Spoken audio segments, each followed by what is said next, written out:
இருப்பார்கள். பிள்ளைகளின் சமாதானம் பெரிதா இருக்கும். பிள்ளைகளின் பாந்தியை சுற்றிலும் மரக்கன்றுகளை போல இருப்பார்கள்.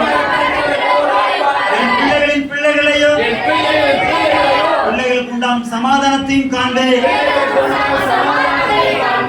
ஒரு வீட்டை கட்டுவார்.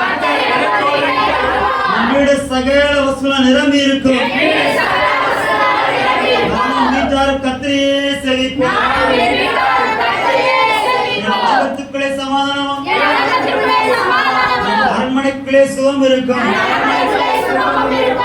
ஏற்ற காலத்திலே தேசத்தில் முன்மாரியையும் பின்மாரியை பெய்ய பண்ணுவார். நிலத்திற்கு பயிர் உண்டாக மழையை கட்டிடுவார். அத்தனை நான் எக்காலத்திலும் ஸ்தோத்தரிப்பேன். எப்பொழுது என் வாயில் இருக்கும். ஆத்மா மேன்மை பாராட்டும். ஒருமித்து கர்த்தர் நாமத்தை உயர்த்துவோமாக.